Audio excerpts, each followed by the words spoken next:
bienvenue à ce nouveau séminaire de la Fédération, tant qu'elle existe encore, de santé publique, ISPED et BPH, Bordeaux Population Health. Donc aujourd'hui, on accueille Pierrick Coupé, qui est en fait chargé de recherche CNRS, informaticien qui travaille au Labri. Dont le sujet, vous allez voir, il va vous le présenter, mais en fait est avant tout sur l'analyse d'images. Et je l'ai rencontré il n'y a pas très longtemps, mais au cours de la discussion, je pense qu'il a été assez clair que sa recherche pouvait nous intéresser, en particulier ici dans la sphère de la santé publique, parce que quand on s'intéresse à l'évolution de la maladie d'Alzheimer, ça concerne pas mal de chercheurs ici. Et puis, il y a un autre aspect, qui est un aspect un peu méthodologique dans l'esprit de qu'est-ce qu'on peut ajouter d'autres comme information en plus de l'imagerie pour voir ce qui se passe. Et ça concernait aussi encore d'autres chercheurs ici.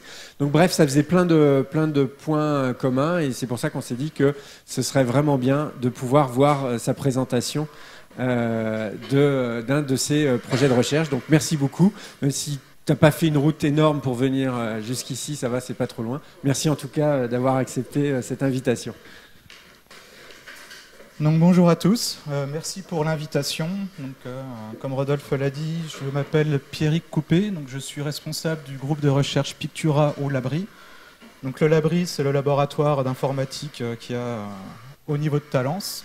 Donc aujourd'hui, je vais vous présenter différentes méthodes qu'on a développées au cours de ces 10 dernières années pour pouvoir extraire de l'information utile et de manière automatique des IRM. Donc principalement, au cours de ces dernières années, je me suis intéressé à 3 grands challenges liés à la neuroimagerie, donc à savoir comment passer de l'analyse qualitative à l'analyse quantitative, comment assister les cliniciens dans leur diagnostic, mais également, comme vous le savez, il y a une montée en croissance de la production de données, et comment traiter de manière entièrement automatique des masses de données. Donc au niveau du passage de l'analyse qualitative à l'analyse quantitative, ce qu'on a abordé comme problème, c'est essentiellement le besoin d'outils robustes et précis et de segmentation. Donc la segmentation, c'est comment extraire de manière automatique d'une image une structure anatomique. Au niveau de l'aide au diagnostic pour le clinicien, ici c'est un peu différent. Ce qu'on a voulu faire, c'est mettre au point des nouvelles méthodes qui permettent d'extraire des biomarqueurs en imagerie. Donc je vous le dis tout de suite, notre définition de biomarqueur n'est pas la même que la vôtre, donc il va falloir être un peu, ouvrir un peu votre esprit. Et enfin, sur le dernier point, on a développé des outils, donc des chaînes de traitement pour extraire automatiquement l'information des images, produire un rapport, et tout ça, on l'a mis en ligne à la disposition de la communauté scientifique. Donc, au cours de cet exposé, je vais commencer par une partie sur l'analyse quantitative, ensuite sur le diagnostic assisté par ordinateur, et enfin, comment on peut développer des chaînes de traitement et des plateformes pour faire du monitoring cérébral, c'est-à-dire est-ce qu'on est capable de détecter automatiquement qu'un cerveau dévie de la norme ou pas. Donc, commençons par l'analyse quantitative. Donc ça sera la partie la plus technique de mon exposé, donc je m'en excuse par avance, mais il y a une seule équation, mais je voulais un peu vous montrer l'historique de comment le traitement de l'image a évolué au cours de ces dernières décennies. Donc il y a pratiquement 20 ans, on proposait les premières méthodes basées Atlas. Donc comment fonctionnent les méthodes basées Atlas? Tout d'abord, on crée un atlas. Donc ici, ce que je vais appeler Atlas, c'est une moyenne en fait, de beaucoup de sujets sur lequel un expert vient segmenter une structure d'intérêt. Ici, vous pouvez voir l'hippocampe et puis l'amygdale. Donc l'idée, c'est de venir transférer cette information sur le sujet en cours, c'est-à-dire comment on va venir extraire automatiquement l'information dans le sujet qu'on veut segmenter. Donc on commence par une étape de recalage non linéaire, c'est-à-dire qu'on va déformer l'image-là pour qu'elle ressemble le plus possible à cette image-là. Donc on estime un champ de déformation, et ensuite on applique ce champ de déformation à la segmentation manuelle, ce qui nous permet d'obtenir la segmentation de l'hippocampe adaptée à l'anatomie du sujet en cours.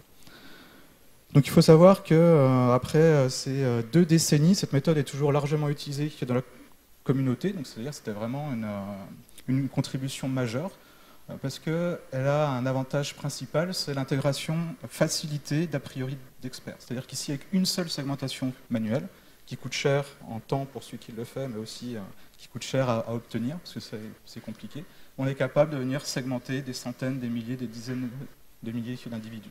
Le seul souci qu'il peut avoir, c'est la variabilité inter-individu.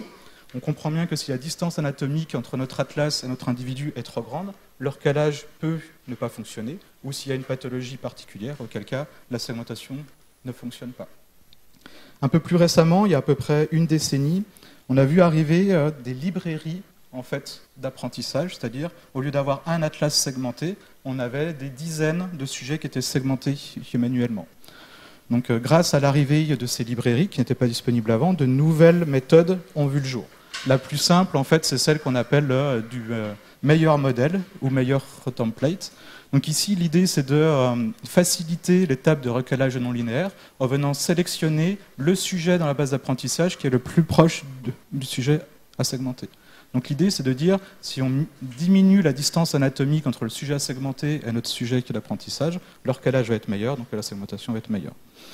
En pratique, je n'ai pas trouvé que ça améliorait les choses, mais en théorie, c'est censé faire mieux. Donc ici, donc là où il y a eu vraiment une avancée en termes de précision et de segmentation, ce moment on est passé aux approches avec modèles multiples. Donc ici, l'idée, c'est de dire, de toute manière, on aura une erreur de recalage. Cette erreur de recalage, on peut la modéliser comme une variable aléatoire. Et si on fait plusieurs recalages non linéaires, en moyennant les sorties, on peut améliorer les choses. Donc ici, on vient plus sélectionner un modèle, le modèle le plus proche dans la base d'apprentissage, mais les n modèles les plus proches. On fait n recalages non linéaires, on obtient n segmentations, et on fusionne ces segmentations. Donc là, il faut savoir qu'on a gagné en termes de précision de manière significative et que ce type de méthode est encore au niveau de l'état de l'art et c'est ce qui est utilisé quand on veut avoir des résultats au niveau de l'état de l'art. Le seul souci, c'est le temps de calcul. Il faut savoir qu'un recalage non linéaire, ça peut durer entre 10 minutes jusqu'à 2 heures. Donc si vous voulez les 10 plus proches et que vous multipliez par 2 heures, ben vous voyez le temps de calcul, ça fait 1 jour par sujet. Si vous voulez 1000 sujets, ça fait 1000 jours. Donc il faut commencer à acheter des machines. Donc c'est à ce moment-là où moi je me suis intéressé à cette problématique. Donc, à l'époque, j'étais au Canada, je travaillais sur le débruitage des images par les approches par patch, et je me suis dit comment on peut en fait venir transférer ce type de méthode à la segmentation de structure. Donc l'idée, c'est de venir relâcher une contrainte. Au moment où on fait un recalage, on souhaite trouver une relation bijective, c'est-à-dire point à point. Chaque point de cette anatomie doit correspondre à celle-ci. Ici, moi, je relâche cette contrainte en disant qu'un point dans cette image, sur lequel on va prendre un patch, donc le patch c'est un petit carré autour du point, on va chercher tous les patchs similaires dans la base de l'apprentissage. Donc pour un sujet, en fait, on peut trouver plusieurs patchs. Donc on multiplie en plus le nombre d'échantillons qu'on va utiliser dans notre estimation. On peut aussi ne trouver aucun patch similaire. Donc la première étape, c'est de chercher tous les patchs similaires, et après, on vient faire une étape de fusion de labels, c'est-à-dire comment on moyenne. Donc si le patch similaire appartient à de l'hippocampe, on va dire on a de fortes chances que ce soit de l'hippocampe, et ainsi de suite. Et plus le patch similaire, plus le vote disant qu'il est hippocampe ou fond va avoir de l'importance.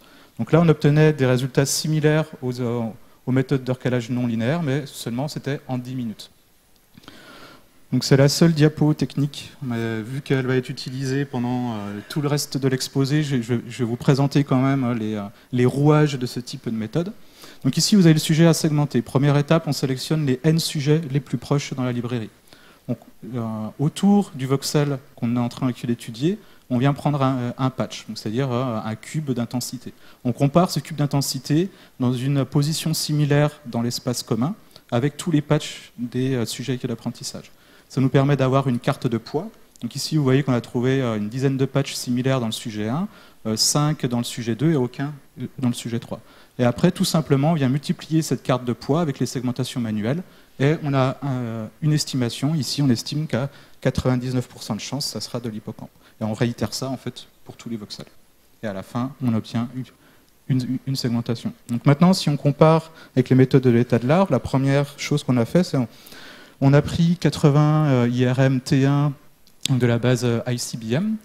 On avait en fait 80 segmentations manuelles et on a fait une approche de leave one out et on l'a segmenté. Donc on voit que les méthodes basées Atlas obtenaient 86% de précision. Donc ici on utilise la métrique du DICE qui calcule l'overlap, donc le chevauchement entre la segmentation manuelle et la segmentation automatique. Quand ça tend vers 100%, c'est-à-dire que les deux segmentations sont identiques, et quand ça tend vers 0, c'est-à-dire qu'on a fait n'importe quoi. Donc ici, on voit qu'avec les méthodes par patch, on gagne pratiquement 2 points de précision et qu'on est au niveau des méthodes basées recalage non linéaire. Donc ici, on est à 1h10 de temps de calcul, ici 10 minutes. Et je vous ai mis aussi la variabilité inter-expert, c'est-à-dire que chaque sujet a été segmenté manuellement par plusieurs individus. Et ici, ils sont d'accord à peu près à 90%. Mais ça coûte 6 heures par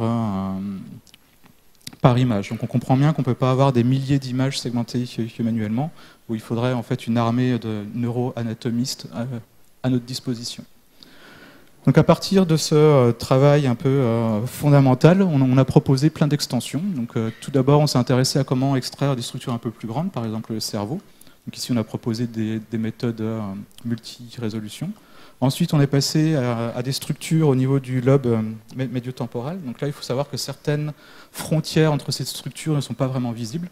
Donc on a introduit des a priori sur les formes qu'on va avoir pour contraindre un peu la segmentation.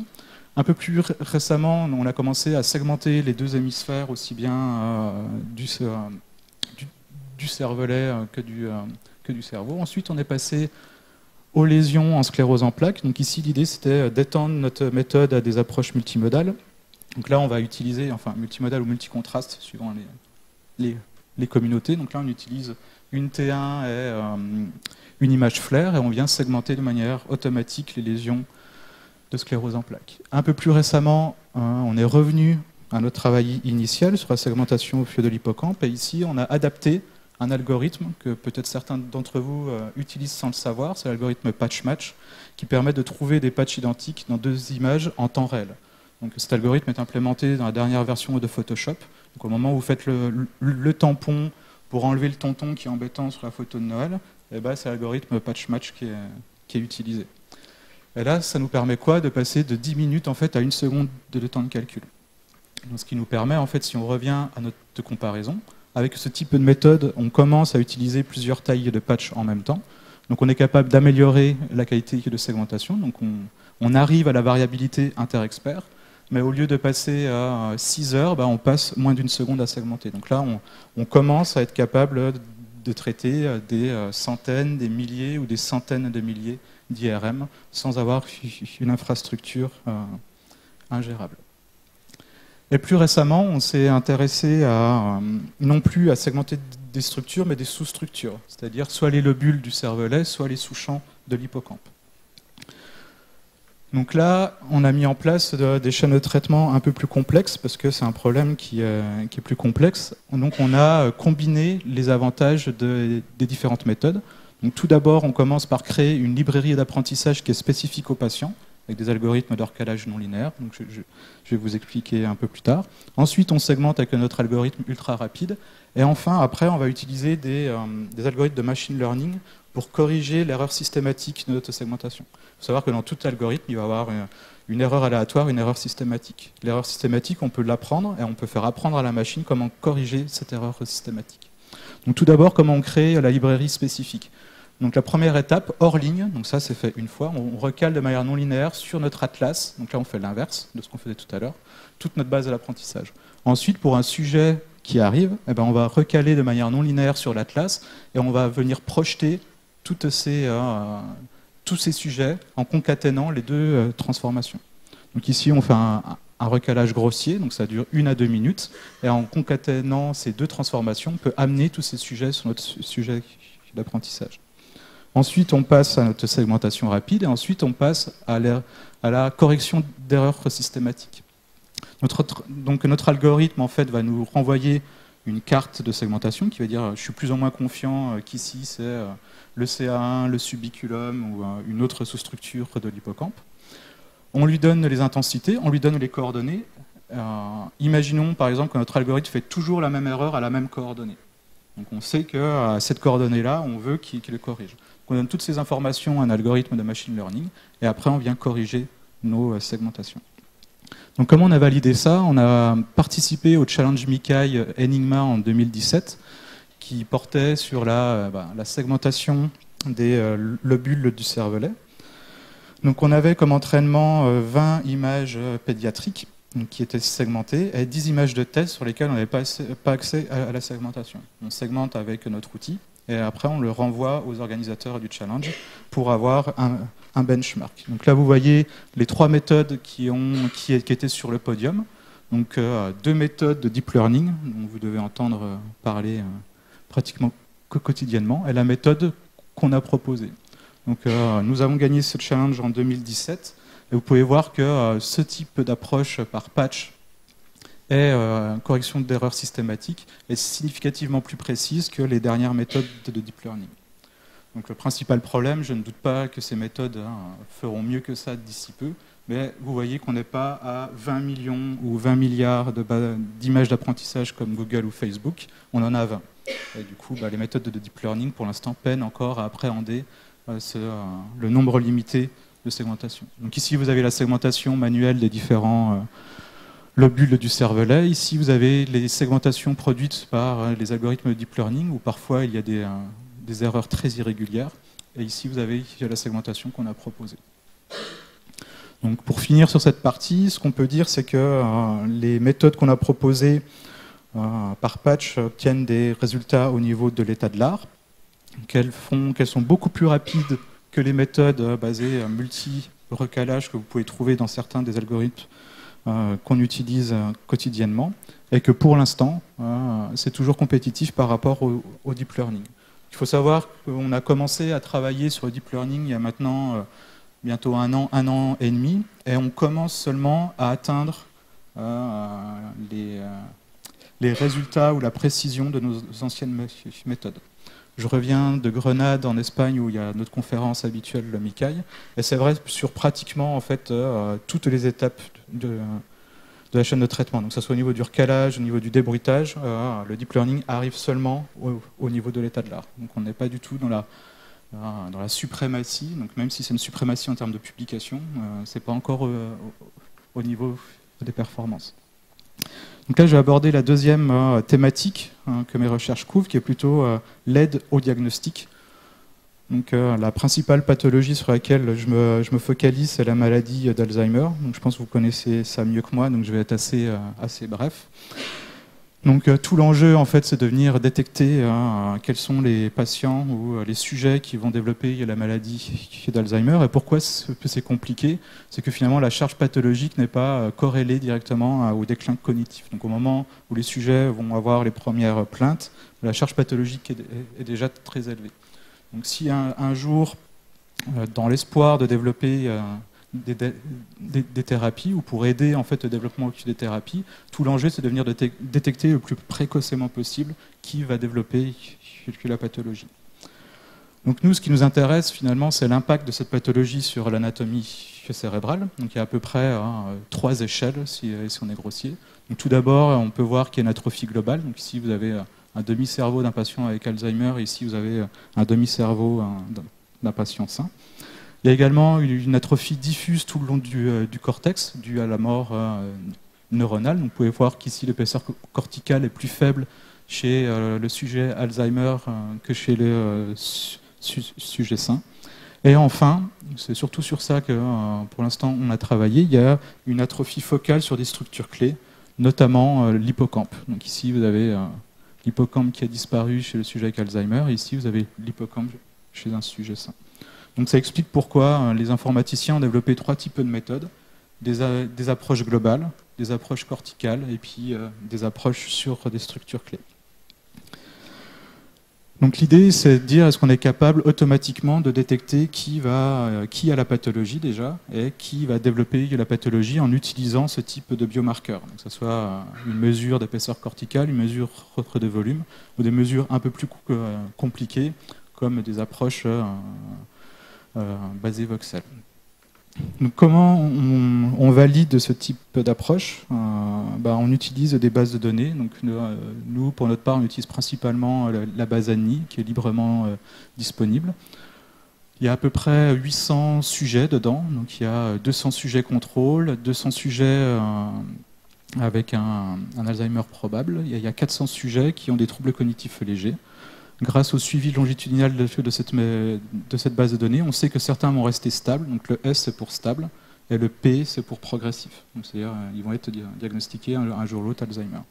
Donc si on veut faire de la détection ou du diagnostic, on va tenter de classer automatiquement les sujets contrôle et les patients Alzheimer. Et si on veut faire de la prédiction ou du pronostic, eh ben, on va venir classer automatiquement les sujets stables versus les sujets progressifs. Donc première chose qu'on a fait, on s'est dit on va appliquer notre méthode de segmentation, on va extraire les 834 x 2 hippocampes de nos sujets et on va faire une petite cross-validation, c'est-à-dire on va utiliser une partie pour l'entraînement et une partie... Donc on utilise la LDA principalement parce que c'est celle qui a été utilisée dans le travail de référence sur la comparaison de tous les biomarqueurs. On veut juste estimer l'efficacité du feature ou du biomarqueur plus que l'efficacité du classifieur. Donc ici, vous avez en fait les résultats en utilisant le volume de l'hippocampe, les résultats en utilisant des méthodes plutôt basées voxel, et ici vous avez que les résultats lorsqu'on utilise l'épaisseur corticale. Donc on voit qu'en termes de diagnostic ou de détection, c'est pas si mal. Par contre, en termes de pronostic ou prédiction, on est encore loin du compte. Donc ça, c'était en 2012, donc il y a quelques années. C'est là où je me suis dit, est-ce qu'on n'est pas capable finalement de faire un peu mieux que d'utiliser le volume, c'est-à-dire un scalaire, une valeur de l'hippocampe, mais est-ce qu'on peut venir caractériser en fait les altérations qu'a subi l'hippocampe. Donc en faisant exactement la même chose que je vous ai présenté tout à l'heure, c'est pour ça que j'avais passé un peu de temps dessus, on peut l'étendre non plus à la segmentation, mais à ce qu'on a appelé le grading, c'est-à-dire estimer le grade d'altération de la structure en cours. Donc ici l'idée c'est, dans le sujet qu'on analyse, on vient prendre notre patch, mais au lieu de le comparer avec des patchs d'une librairie, on fait deux librairies. Une librairie de contrôle et une librairie d'Alzheimer. Donc plus ce patch-là sera retrouvé finalement dans la librairie d'Alzheimer, plus on estimera que la structure a subi des altérations typiques de la maladie d'Alzheimer, et plus les patchs similaires à ce patch seront trouvés dans la base d'apprentissage constituée de contrôle, plus on estimera que finalement cette structure est normale. Donc on fait ça pour chaque point de la structure analysée, et en chaque point, en fait, on donne un score. On dit cette partie de l'hippocampe est pathologique ou cette partie de l'hippocampe est plutôt saine. Étant donné que tout le calcul est identique à celui que je vous ai présenté à la segmentation, on obtient et la segmentation et le grade pour la même complexité à la fin. Une fois qu'on a cette carte de grade, c'est-à-dire en chaque point, on estime si la structure a été altérée ou pas par la pathologie qu'on étudie, on vient moyenner ce score, on a un score global, et c'est ça qu'on va venir mettre dans notre classifieur. Et maintenant, si on compare ce type d'approche assez simple avec des approches plutôt basées sur des mesures physiques, donc le volume ou l'épaisseur corticale, on voit qu'on peut gagner entre 8 et 10 points en fait, et au niveau de la détection et au niveau de la prédiction. C'est-à-dire que là, on va venir utiliser l'information contenue dans les images d'apprentissage pour venir caractériser les altérations. Donc on n'a pas uniquement une valeur de volume, on a vraiment une estimation des altérations que la méthode a subies. Donc à partir de ce travail un peu fondamental, on a continué nos études. Donc, tout d'abord, on a commencé à étudier la complémentarité entre ce type d'approche et des biomarqueurs plus classiques du style épaisseur corticale. Donc on a montré que ça apportait des informations différentes qui nous permettaient d'améliorer la précision de prédiction. On s'est aussi intéressé à ce qu'on peut utiliser des informations de texture. Donc ça, on a été inspiré. En 2015, il y a eu un grand challenge MICAI sur la prédiction automatique de l'apparition de la maladie d'Alzheimer. Et le Danois qui a gagné utilisait principalement des informations de texture. Bon, son hypothèse qui est plus que discutable, c'est-à-dire que les informations de texture peuvent rendre compte un peu du dépôt amyloïde. Donc ça, je lui laisse ses propos. En tout cas, nous, on a montré que si on utilise les informations de texture pour comparer nos patchs, on gagnait légèrement en fait, en termes de prédiction. Et un peu plus récemment, on a commencé à travailler sur le cerveau en entier. Alors, donc là, il y a un aspect un peu plus philosophique. Au début, on s'était concentré sur l'hippocampe en disant, étant donné que c'est l'une des structures impactées en premier par la pathologie, en se focalisant dessus, on va enlever le bruit qu'il pourrait avoir ailleurs dans le cerveau, et notamment on pouvait en fait se focaliser uniquement sur une structure d'intérêt. Or, à partir de 2015-2016, la majorité des méthodes qui avaient les prédictions les plus précises utilisaient le cerveau en entier. C'est-à-dire qu'il doit y avoir de l'information ailleurs dans l'image qui nous permet de mieux caractériser la signature de la maladie d'Alzheimer. Donc là, ce qu'on a fait, c'est qu'on a étendu notre méthode de grade au cerveau en entier. Donc on vient grader ou estimer en chaque point de l'image à quel point la pathologie a eu un impact en fait, sur l'anatomie locale. En même temps, on segmente avec nos approches par patch toutes les structures du cerveau, ce qui nous fait qu'on va avoir une distribution de scores par structure. Et ici, on vient construire un graphe, c'est-à-dire on vient estimer quelle est la différence en fait, qu'a détecté notre algorithme entre deux structures. Imaginons que notre algorithme, étant donné qu'il est sensible à l'intensité, il y a un sujet où l'intensité était mal normalisée, il va avoir tous les grades qui sont faibles. Par contre, la distance de grade entre deux images, elle permet vraiment de caractériser. Imaginons que la distance de grade entre l'hippocampe et toutes les autres structures soit vraiment élevée, ça c'est caractéristique, par exemple, de la maladie d'Alzheimer. Par contre, comparer la valeur du grade direct, c'est plus compliqué. Donc comment on fait? On prend la valeur moyenne de chaque structure pour faire en fait les nœuds de notre graphe. Donc c'est exactement comme avant. Quand on n'avait que l'hippocampe, on avait un nœud qui était la moyenne. On vient estimer en fait la distance entre les distributions pour faire les arêtes.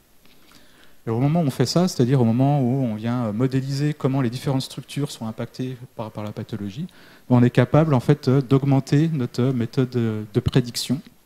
Donc je vous ai mis le volume qui est le biomarqueur état de l'art, le biomarqueur en imagerie état de l'art. Donc là on est à 62% de précision en termes de prédiction. Au moment où on vient faire du grade, on gagne 10 points. Et au moment où on étend ce grade à l'ensemble du cerveau, on est capable d'atteindre 76% de précision, ce qui est au niveau de l'état de l'art des dernières méthodes de deep learning sur l'ensemble du cerveau. Donc pour conclure sur cette partie-là,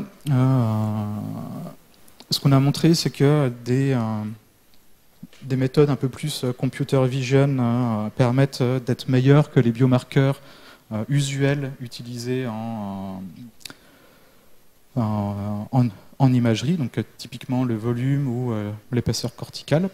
On a montré que nos méthodes proposent des résultats au niveau de l'état de l'art, notamment comparé aux dernières méthodes de deep learning. Et ce qui n'était pas évident au début, c'est que l'utilisation du cerveau en entier en fait, permet vraiment de mieux caractériser l'évolution de la pathologie, même au premier stade.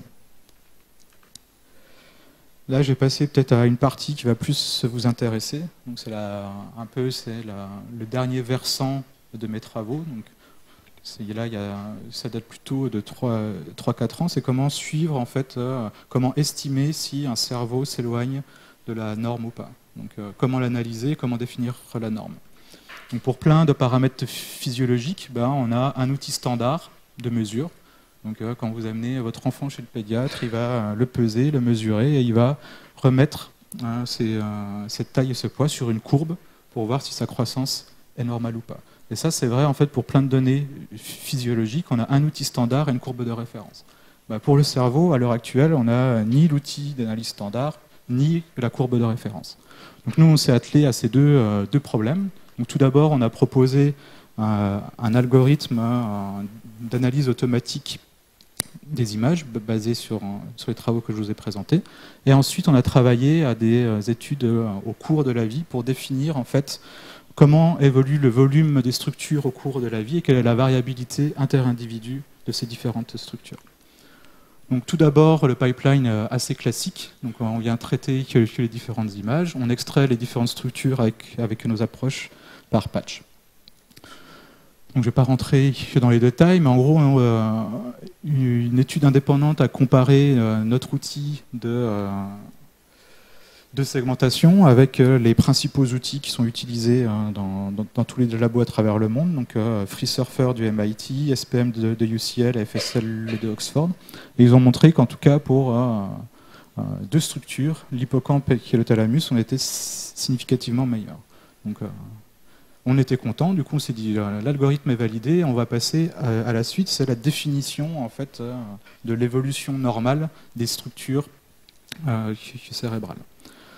Donc comment on va modéliser de la naissance jusqu'au vieux jour l'évolution de chacune des structures. Donc là on a commencé, on a appliqué notre méthode sur plus de 3000 images issues de bases librement disponibles, donc ANI1, ANI2, CMIND pour les enfants, XI pour les adultes et puis ICBM pour les jeunes adultes.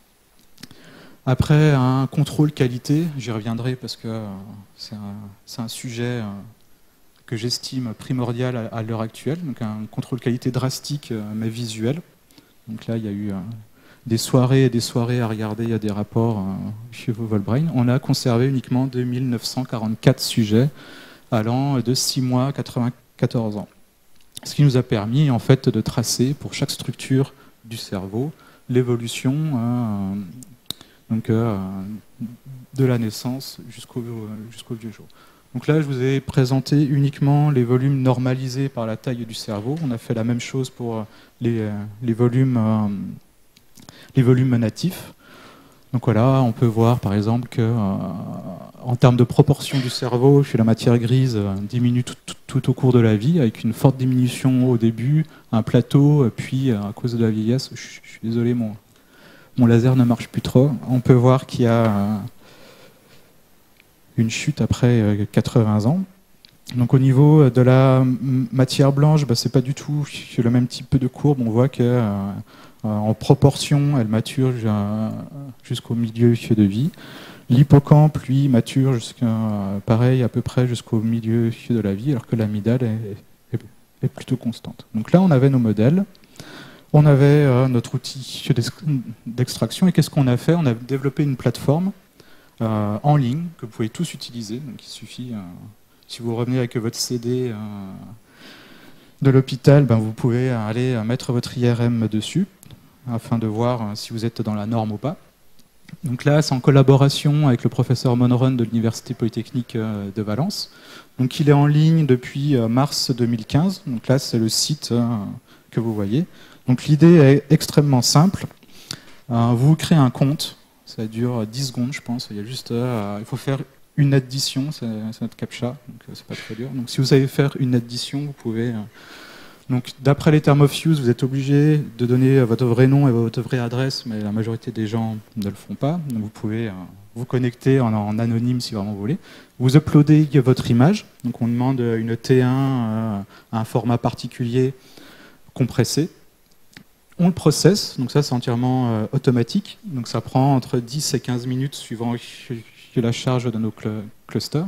Et vous obtenez par email des résultats sous cette forme, c'est-à-dire vous avez un rapport. Donc dans ce rapport, vous avez des captures d'écran qui vous permettent de suivre si tout s'est bien passé. Donc c'est à vous de faire votre propre qualité contrôle. Et à côté, vous avez en fait les différentes mesures des différentes structures qu'on extrait. Et là, si vous nous fournissez le genre et l'âge de la personne, on va vous donner les bornes à cet âge et ce sexe donné de la normalité qu'on a estimée nous. Donc ça apparaîtra en rouge si vous êtes en dessous et en vert si vous êtes au-dessus. Donc les premiers résultats, après ces 3 ans d'expérience, on a plus de 2500 utilisateurs à travers le monde.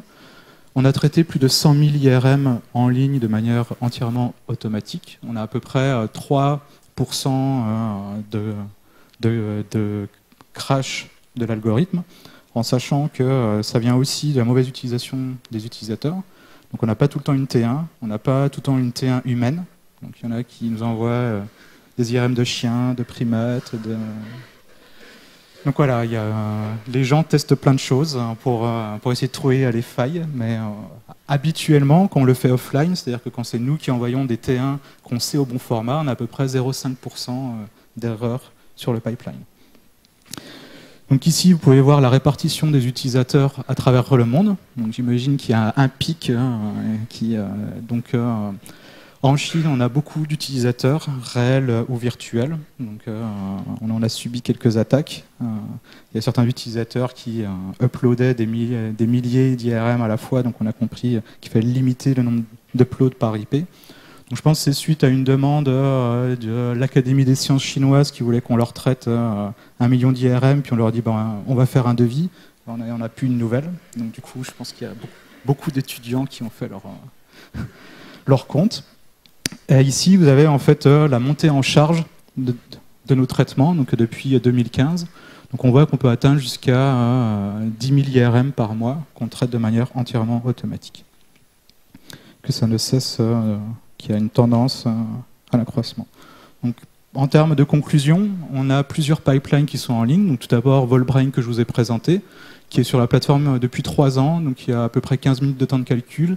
Et cet algorithme a déjà traité à environ 70 000 IRM. Donc CRS, donc ça c'est l'algorithme que je vous ai présenté des lobules du cervelet. Donc là on l'a mis il y a 1 an en ligne, il dure à peu près 5 minutes, on a déjà traité 25 000 IRM. On était un peu surpris, on ne pensait pas que c'était une structure qui intéressait autant de monde. Pour la partie extraction des lésions, on a développé le Lesion Brain qui dure à peu prêt 20 minutes. Donc on l'a mis il y a 6 mois en ligne, on a traité 5000 IRM de manière entièrement automatique.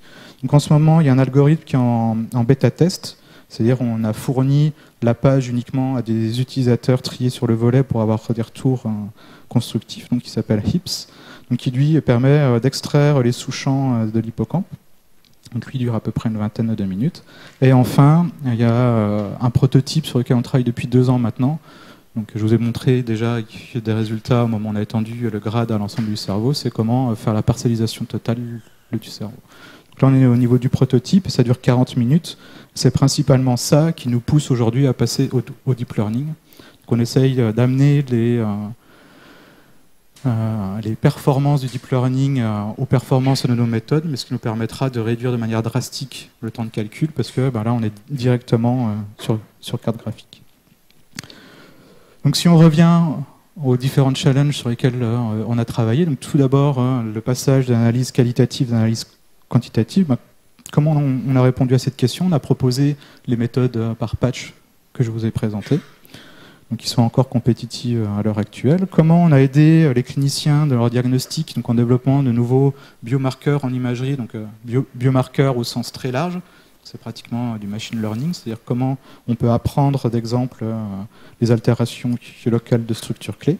Donc on a proposé les approches de grade par patch. Ensuite, comment on a répondu à cette problématique de la production massive de données à travers le monde. On a développé la plateforme Volbrain que je vous ai présentée. Donc, en termes de perspective, je pense que c'est surtout pour ça que j'ai été invité aujourd'hui. Donc, sur quoi on travaille? Donc, ça, c'est les projets en cours. On est capable de modéliser l'évolution du volume des différentes structures dans le cadre normal. Mais pourquoi on ne le ferait pas dans le cadre pathologique, finalement? Donc là, ce qu'on a fait, c'est qu'on a appliqué notre méthode à 4700 sujets, donc issus des différentes bases. On a repris notre modèle normal et on a créé un modèle hybride d'Alzheimer. Donc, bien entendu, on n'a pas un suivi longitudinal de 100 ans, parce qu'il y a un siècle, l'IRM n'existait pas. Et du coup, ce qu'on a fait, c'est qu'on a mixé des jeunes contrôles avec des plus vieux, soit MCI, soit Alzheimer. Et ce qu'on a voulu, c'est inférer à quel moment le point de divergence des 2 modèles. Donc forcément, on sera dans un mode conservateur, parce que même chez les normaux, avant 55 ans, il doit avoir des déformations dues à la pathologie. Mais là, on va estimer à la borne haute. À quel moment, en fait, on va diverger. Donc là, vous avez le résultat pour les différentes structures qu'on a estimées. Donc on n'a pas été très surpris de voir que la première structure qui diverge, finalement, c'est l'hippocampe. Donc autour de 39 ans dans notre modèle. L'amygdale diverge vers 44 ans et finalement il y a aussi les ventricules latéraux qui divergent rapidement, mais par contre il y a un élargissement dans le vieillissement normal qui fait que ce biomarqueur en fait disparaît pour les âges avancés. Donc il y a une dynamique de ce biomarqueur qui n'est pas du tout en fait un accroissement, il n'est pas constamment en train de diverger, il diverge et puis après il reconverge. Donc à moyen terme, ce qu'on veut faire, c'est appliquer ce type de méthode donc, en utilisant nos nouveaux algorithmes de segmentation des sous-champs de l'hippocampe, des lobules du cervelet, à d'autres pathologies. Donc là, on a principalement travaillé sur Alzheimer. On commence à faire un peu de sclérose en plaques avec le Neurocentre Magendie. On commence à faire du Parkinson avec Grenoble et un peu d'autisme avec le CEA à Paris. Et à plus long terme, quels sont finalement les challenges qu'on va avoir en passant à ce fameux Big Data dont vous devez tous entendre parler aussi. Donc le Big Data était au début défini par 3 V, donc le volume, la vélocité et puis la variété. Les gens se sont aperçus un peu réducteurs, donc maintenant on est à 5 V, un nombre de V qui va augmenter, je pense. Donc si on veut passer d'analyse quantitative à l'analyse massive, donc là les deux problèmes qu'on a, c'est le volume des données et puis la rapidité des méthodes. Donc c'est là où nous on est en train de prendre la vague du deep learning pour assister à finalement les cliniciens dans leur diagnostic. Là en fait on est confronté au problème de la variété, c'est-à-dire comment venir utiliser des données hautement hétérogènes. Donc ça c'est typiquement ce que je voudrais développer avec vous, c'est-à-dire comment on va d'une même modalité extraire plein de biomarqueurs différents, comment on va rajouter d'autres modalités à partir desquelles on va avoir d'autres biomarqueurs, et surtout comment on peut avoir des biomarqueurs hétérogènes, c'est-à-dire avec une nature qui est totalement différente. Donc ça, à terme, c'est quelque chose vers lequel je voudrais aller. Un autre point, donc un point qui est sous-estimé, je pense à tort, c'est celui de la véracité des résultats proposés. C'est-à-dire comment on peut donner une confiance sur les résultats qu'on donne et surtout comment on peut faire un contrôle qualité que tout s'est bien passé. Donc on voit bien que là on a traité 100 000 IRM en 5 ans, on n'a pas regardé les 100 000 rapports, surtout que c'est totalement gratuit, donc on n'a pas la main d'œuvre pour les traiter.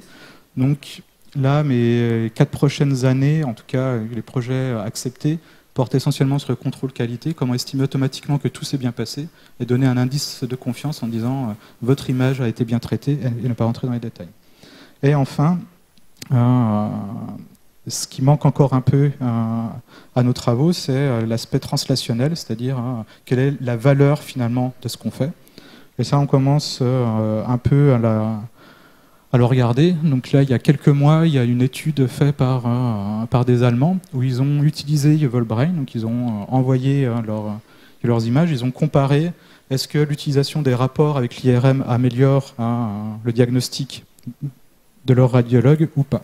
Donc ils ont pris 3 radiologues de leur département, ils ont pris des sujets MCI. Donc, ils ont utilisé uniquement l'IRM ici, mais pour établir le diagnostic, ils ont utilisé tous les biomarqueurs habituels. Donc, si on utilise l'IRM tout seul, en fait, en moyenne, les 3 radiologues ont une précision de 78%. Si on rajoute le rapport, finalement, ça fait guère mieux. Par contre, bizarrement, si on leur donne uniquement le rapport, on fait beaucoup mieux. C'est-à-dire qu'ils ont un a priori sur la lecture de l'image qui compense en fait l'apport du rapport. Donc leur conclusion, c'était en gros que Volbrain améliorait les performances diagnostiques de leurs radiologistes et que surtout, on devrait penser de plus en plus à utiliser ce type de données quantitatives, soit en addition, même si on voit qu'il faudra une courbe d'apprentissage, parce que ça n'améliore pas beaucoup, soit tout seul, mais ça, à mon avis, il y aura de fortes résistances.